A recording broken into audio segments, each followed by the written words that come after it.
அதாவது புத்திரஸ்தானம் 5ஆம் பாவம் தான். குழந்தை பாக்கியத்தை பற்றி தெரிஞ்சுக்கிறதுக்கு நம்ம ஜாதக ரீதியாக கணிக்கிறது. 5ஆம் பாவம் பாவாதிபதி, காரக ரீதியாக குரு பகவானை நம்ம கணிச்சு பார்க்குறது வழக்கம். பொதுவாக எந்த ஒரு ஜாதகமாக இருந்தாலும் லக்கணத்திலிருந்து 5ஆம் பாவம் தான் புத்திரஸ்தானத்தை குறிப்பிடக்கூடிய ஒரு பாவம். இப்போ இந்த வீடியோவில் நான் வந்து குழந்தை பாக்கியத்தை பற்றி மட்டும் நான் சொல்கிறேன், சரிங்களா? ஏன்னா 5ஆம் பாவத்துக்கு வந்து பூர்வ புண்ணியஸ்தானம், குலதெய்வஸ்தானம், இஷ்ட தெய்வம், இந்த மாதிரி நிறையா இருக்குது. அதிர்ஷ்டஸ்தானம், இப்படிலாம் நிறைய இருக்குது. நான் அதை ஏற்கனவே சொல்லியிருக்கிறேன். இப்போ இந்த வீடியோவில் வந்து நான் உங்களுக்கு வந்து ஒரு சிம்பிளாக ஒரு சில விதிகளை சொல்லித்தரேன், சரிங்களா? ஜாதகம் கணிக்கும் போது நிறையா குழப்பங்கள் உங்களுக்கு ஏற்படும் சொல்கிறீங்க. அதனால் வந்து நான் ஒரு பாயிண்ட்டை மட்டும் வச்சு பேசுகிறேன். அதை வச்சு ஒரு சில விதிகள் உங்களுக்கு நல்லாவே தெரிய வரும், சரிங்களா? அதாவது லக்கணத்துக்கு 5ஆம் வீடு வந்து புத்திரஸ்தானம் தான், அது இல்லைன்னு சொல்லலாம். அந்த பாவம் எப்படி இருக்குது, அந்த பாவ அதிபதி எப்படி இருக்கிறாரு, அந்த காரகர்னு சொல்லக்கூடிய இப்போ புத்திரஸ்தானம் 5ஆம் பாவம், புத்திரஸ்தானாதிபதி 5ஆம் அதிபதி, புத்திர காரகர் குரு, இந்த மூணையும் நம்ம எடுத்து பார்ப்போம். இந்த மூணுக்கும் 35 மார்க் கொடுத்து மூணுமே நல்லா இருக்குது அப்படின்னா புத்திர பாக்கிய அமைப்பு நல்லா இருக்குது, இது புத்திர தோஷ ஜாதகம் கிடையாது, இது நல்ல ஜாதகம் தான் அப்படிங்கிறத நம்ம வந்து எடுத்துருவோம், சரிங்களா? சரி, இது வந்து நம்ம பொதுவாக ஜோதிட ஆரம்ப நிலையில் நம்ம படிக்கும் பொழுது இப்படி தான் நம்ம படிச்சிருப்போம். இது எல்லாமே தெரியும், இப்படி தான் இது நல்லா இருந்து இது கிடைக்கும் அப்படின்னு தெரியும். சரி, புத்திர தோஷ ஜாதகம்னா எப்படி? லக்கணத்திற்கு ஆகாத மறைவு ஸ்தானாதிபதினு சொல்லக்கூடிய 3, 6, 8, 12ஆம் வீட்டு அதிபதிகள், அவங்கள யாராவது ஒரு கிரகமோ அல்லது 2 கிரகமோ அல்லது 3 கிரகமோ அல்லது 3, 6, 8, 12ஆம் வீட்டு அதிபதினு சொல்லி அந்த 4 கிரகமும் சேர்ந்தோ 5ஆம் பாவத்தில் இருந்தால் புத்திரதோஷ ஜாதகம். இதில் ஒரு கிரகம் இருந்தால் குறைவான புத்திரதோஷம், 2 கிரகம் இருந்தால் கொஞ்சம் கூடின புத்திரதோஷம், 3 கிரகம் இருந்தால் அதை விட கொஞ்சம் கூடின புத்திரதோஷம். லக்கணத்துக்கு ஆகாத கிரகமான 3, 6, 8, 12ஆம் வீட்டு அதிபதினு சொல்லக்கூடிய அந்த 4 கிரகமே சேர்ந்துருந்துச்சு அப்படின்னா கடுமையான புத்திரதோஷம். இப்படின்னு நம்ம வழக்கத்தில் எடுத்துகிட்டு இருக்கோம்.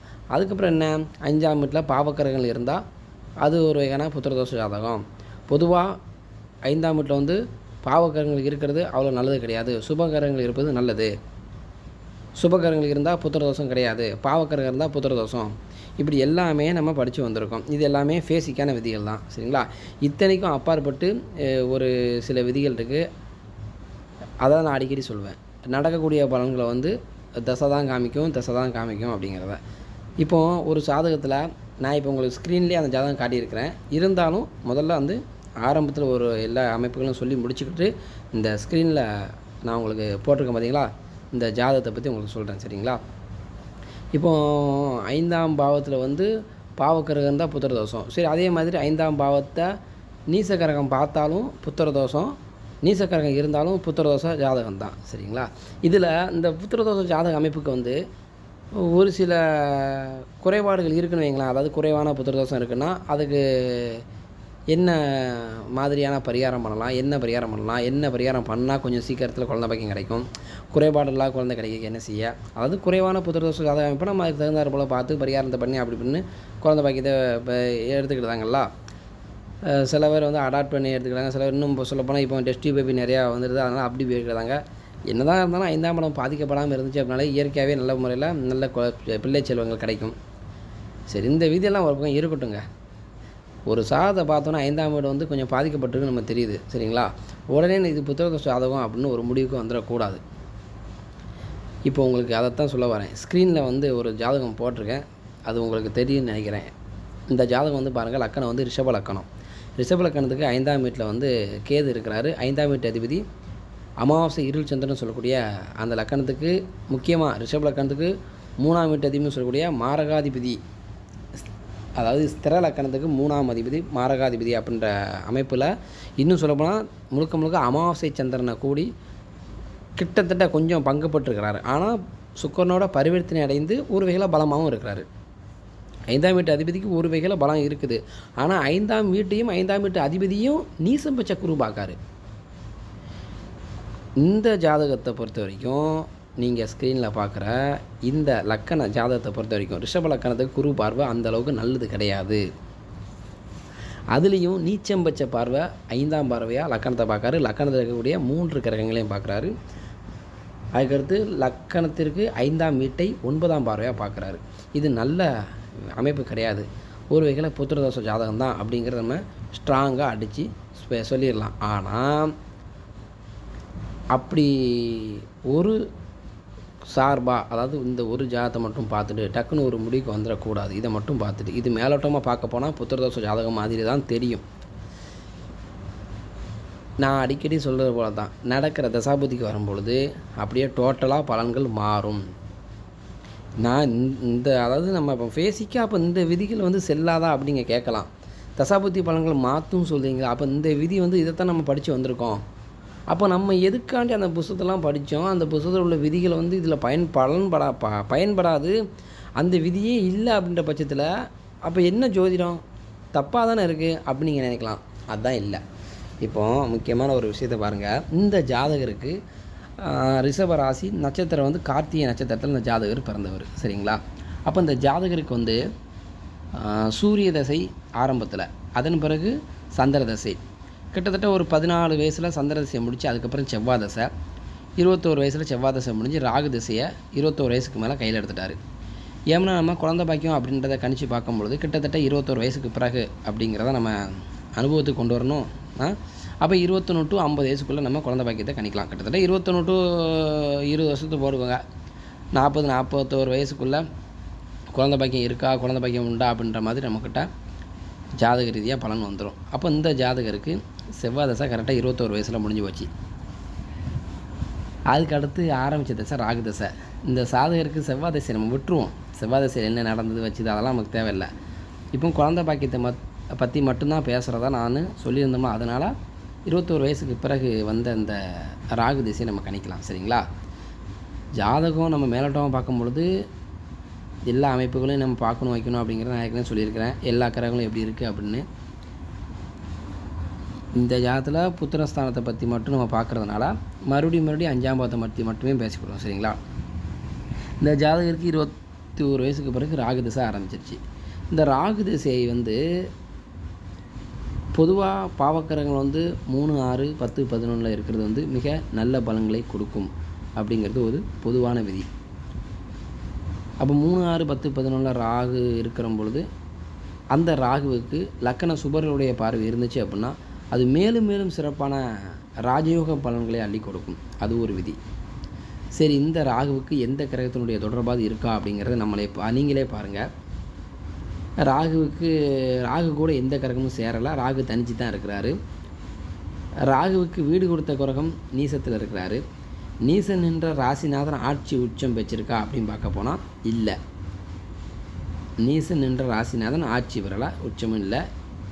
சந்திரனுக்கு கேந்திரம், அதுவும் வளர்பிறை சந்திரனுக்கு கேந்திரத்தில் இருந்தால் மட்டும்தான் ஓரளவுக்கு கொஞ்சம் பங்கம் அப்படின்னு சொல்லலாம். அப்போ கிட்டத்தட்ட நீசனுக்கு வீடு கொடுத்த கிரகம் வந்து வலிமை இல்லை, ஓரளவுக்கு இப்போ நீசன் தான். சரி, ரைட்டு, இருக்கட்டும். ராகுவை வேறு எந்த கிரகமும் தொடர்பு கொள்ளலை. ராகு தனிச்சு 11ஆம் இடத்துல இருக்கிறாரு. ராகு வந்து உத்திரட்டாதி நட்சத்திரம்னு சொல்லக்கூடிய பூரட்டாதி உத்திரட்டாதி ரேவதி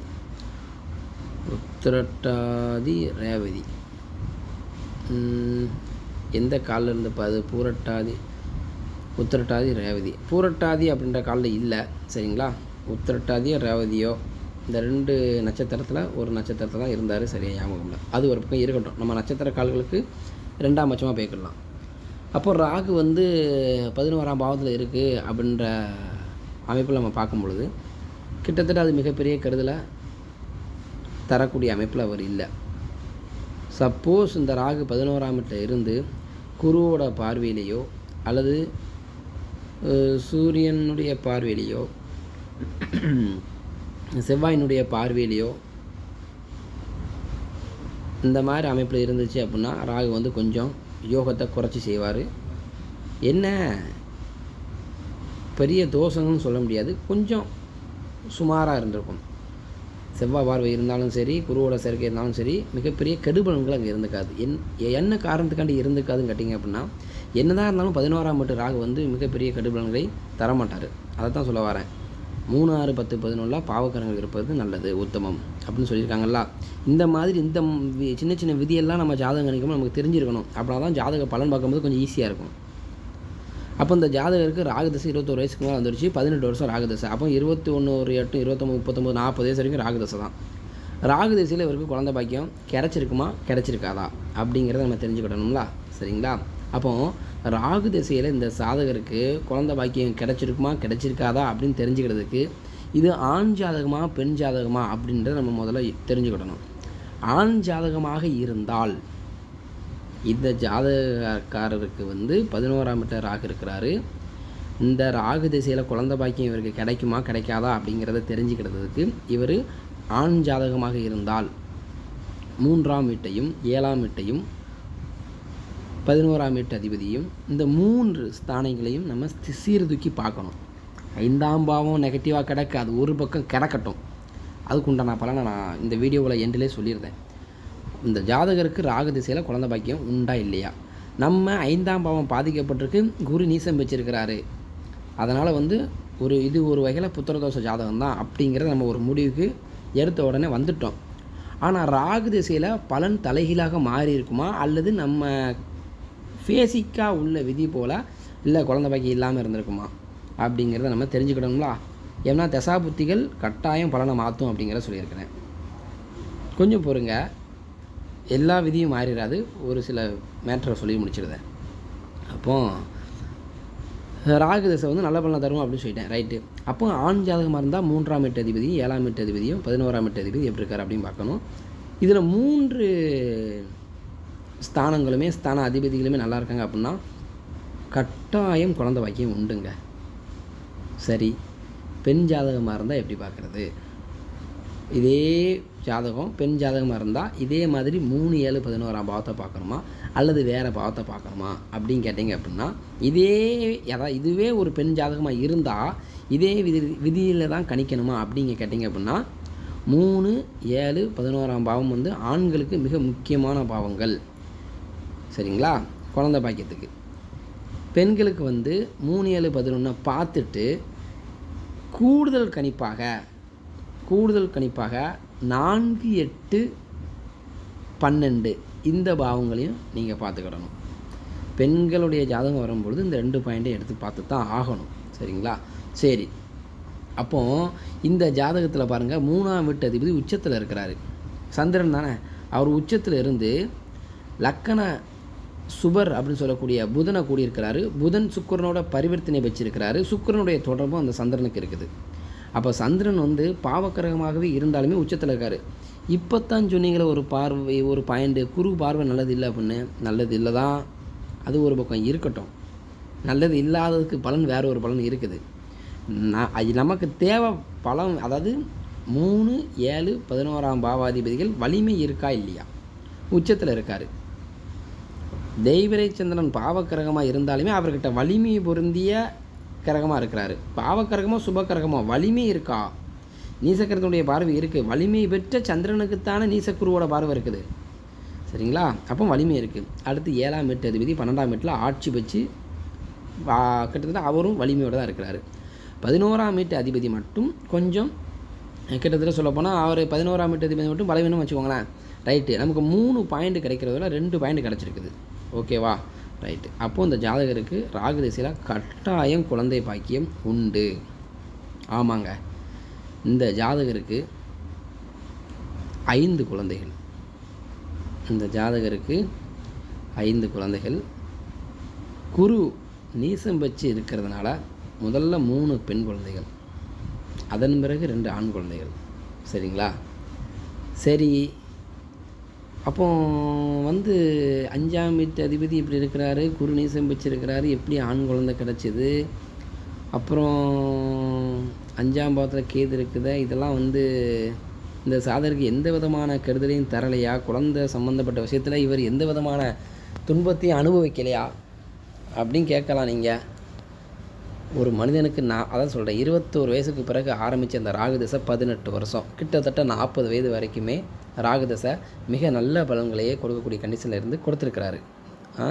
அப்போது ராகு தசைக்கு பிறகு வந்த தசை என்ன தசை அப்படிங்கிறத நம்ம பார்க்கணும். அப்போ ராகுக்கு பிறகு வரக்கூடிய தசை வேலை தசை. நான் அடிக்கடி சொல்லுவேன், அதை என்ன சொல்கிறது, ஒரு ஏரி, அந்த ஏரியில் எல்லா பக்கம் நல்லா அடப்பு க்ளீனாக இருக்கா அப்படிங்கிறத நம்ம பார்த்து வச்சுருப்போம். ஏதாவது ஒரு இடம் கொஞ்சம் வீக்காக இருக்குது அப்படின்னா வெள்ளம் ஆமாம், மட திரண்டு, அதாவது வெள்ளம் திரண்டு வரும்பொழுதுன்னு சொல்லுவாங்களா அந்த ஒரு வரி. அப்படி வரும்பொழுது மழை ரொம்ப கடுமையாக பெஞ்சு வெள்ளம் கரை புரண்டு ஓடி வரும் பொழுது அந்த மடையில் எந்த இடம் கொஞ்சம் வீக்காக இருக்கோ அந்த இடம் விரிசல் விழுந்து கேப் விழுந்து சின்ன பண்ணமாகி தண்ணி வெளில வந்துடும். அந்த இடம் தானே, எந்த இடம் வீக்காக இருக்கோ அது அடி விழும். அதே போல் இந்த விதி எதுக்கு சொல்லுன்னு பார்த்தீங்க அப்படின்னா, ஜாதகத்தில் எந்தெந்த பாவங்கள் எந்தெந்த கிரகங்கள் பலவீனமாக இருக்கிறதோ மோசமான தசாபுத்தி வரும்பொழுது அந்த ஜாதகரை தூக்கி சாப்பிட்ருங்க. இதுதான் விஷயம். நல்ல தசை நடக்கும் பொழுது பழங்கள் அப்படிக்கு இப்படின்னு எல்லாம் ஓரளவுக்கு தேத்தி கொண்டு வர முடியும் அந்த ஜாதகரால். 5ஆம் வீட்டு அதிபதி பரிவர்த்தனை அமைப்பில் இருக்கிறாரு. 5ஆம் வீடு பாவக்கிரகத்தால் ஆக்கிரமிக்கப்பட்டு நீசம்பட்ச குருவால் பார்க்கப்படுது.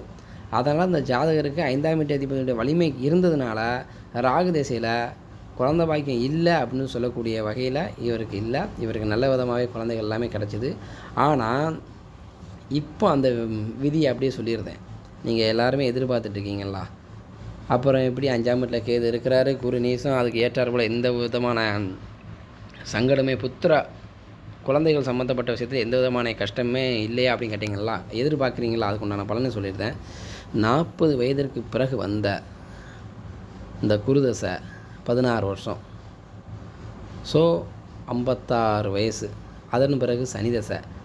ரிஷப லக்கணத்திற்கு சனி என்னதான் யோக கிரகமாகவே இருந்தாலும் அந்த சனி இருக்கக்கூடாத இடத்துல போய் இருந்துட்டார்.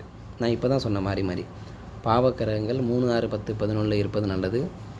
திரிகோணஸ்தானங்கள்லேயோ கேந்திரஸ்தானங்கள்லையோ இருப்பது அவ்வளவு நல்லதல்ல. கேந்திரத்தில் இருக்கலாம், ஆனால் அந்த கிரகம் தனக்கு பிடிக்காத எதிரியோட வீட்டில் போய் இருக்கக்கூடாது.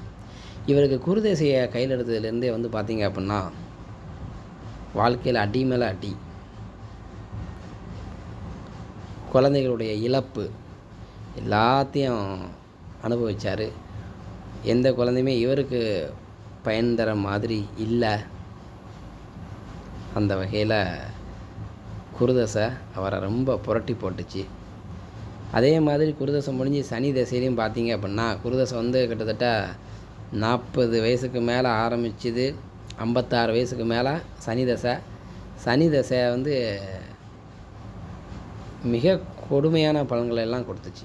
என்னதான் இருந்தாலும் சனி ரிஷப லக்கணத்துக்கு யோகாதிபதி தான். ஆனால் இவருடைய ஜாதகத்தில் சூரியனுடைய வீட்டில் சனி கடும் பகையில் இருக்கிறாரு பார்த்தீங்களா. அது மட்டும் இல்லாமல் சனி மகம் நட்சத்திரமான கேதுவுடைய நட்சத்திரத்தில் இருந்து, அந்த கேது 5ஆம் வீட்டில் இருந்து ஆரம்ப அந்த அடிப்படை ஜோதிட விதிகளை நம்ம படித்தது போலேயே நம்ம தெரிஞ்சுக்கிட்டது போலேயே இவருக்கு அந்த தசை முடிஞ்சு, ராகு தசை முடிஞ்சதுலேருந்து குரு தசையிலேருந்தே பார்த்திங்க அப்படின்னா புத்திரதோஷம் வேலை செய்ய ஆரம்பிச்சிருச்சு. 5 குழந்தைகள் கிடச்சி 5 குழந்தைகளுமே இவருக்கு பயன் தரக்கூடிய வகையில் எதுவுமே இல்லை அப்படிங்கிறத அனுபவத்தில் பார்த்த ஒரு உண்மை. இது என்னன்னு பார்த்தீங்க அப்படின்னா இவரும் இதில் ஒரு முக்கியமான ஒரு விஷயம், இவரும் ஒரு ஜோதிடர், இந்த ஜாதகரும் ஒரு ஜோதிடர். ஆனால் யாருக்கும் ஜோதிடம் வெளியாட்களுக்கு யாரும் பார்த்ததில்லை, சரிங்களா. அதனால் என்னென்னு பார்த்தீங்க அப்படின்னா நடக்கிற தசை எல்லா பலன்களையுமே மாற்றும். ஒருவேளை இவருக்கு ராகு திசைக்கு அப்புறம் குரு தசை மிகப்பெரிய கெடுபலன்களை தராமல் இருந்திருக்கணும் அப்படின்னா அந்த குரு மறைவு ஸ்தானம் சொல்லக்கூடிய 6ஆம் வீட்டில் போய் இருந்தாலோ, அல்லது ரிஷபலக்கணத்துக்கு கும்பராசின்னு சொல்லக்கூடிய 10ஆம் வீட்டில் இருந்திருந்தாலோ மிக நல்ல பலன்கள் இருந்திருக்கும். அதாவது கும்பராசிலேருந்து சனி பார்த்துருந்தா அப்படின்ற மாதிரி நம்ம போக வேண்டாம். பொதுவாக ராகு திசைக்கு பிறகு குரு தசையும் இவருக்கு அதிக யோக பலன்களை தரணும் அப்படின்னு நினச்சிருந்தா அந்த குரு 10ஆம் வீட்டில் ஓரளவுக்கு இருந்துச்சு அப்படின்னா இன்னும் சூப்பராகவே இருந்திருப்பார். அவருடைய சாம்ராஜ்யத்தை யாராலையும் அழிச்சிருக்கவே முடியாது. அதனால் இதுலேருந்து என்ன உங்களுக்கு தெரிய வருது அப்படிங்கிறத பார்த்துக்கோங்க. பேசிக்கான விதிகள் நம்ம படிச்சிருக்கலாம், தெரிஞ்சுக்கலாம். தசாபதிகளில் மாற்றங்கள் உண்டு, தசாபதிகளை அனுபவத்தில் எடுங்க. பேசிக்கான விதிகள் இருக்கட்டும். ஒருவேளை நான் சொன்னது போல் அந்த ஜாதக குருவும் கொஞ்சம் ஒரு வகையில் நல்ல கண்டிஷனில் இருந்துச்சு அப்படின்னா இந்த புத்திரஸ்தான பலன்கள் இவருக்கு வேலை அதாவது வேலை செஞ்சிருந்தாலுமே புத்திர தோஷம் அப்படின்ற அமைப்புகள் இருந்திருந்தாலுமே அது வெளிப்படையாக வேலை செய்யாமலே போயிருக்குங்களா? அது உண்மை தானே? அதான் ஜாதக ரீதியான பலன்களை இப்படி கணிச்சு பார்க்கணும். சரி, இதுக்கு அடுத்த ஒரு வீடியோவில் வேறு சில ஜோதிட பலன்களோடு உங்களை நான் சந்திக்கிறேன். இதில் வேறு ஏதாவது உங்களுக்கு சந்தேகங்கள் இருக்குது அப்படின்னா கமெண்டில் தட்டி விடுங்க. அடுத்த வீடியோவில் பலன் சொல்கிறேன். நன்றி. வாழ்க வளமுடன்.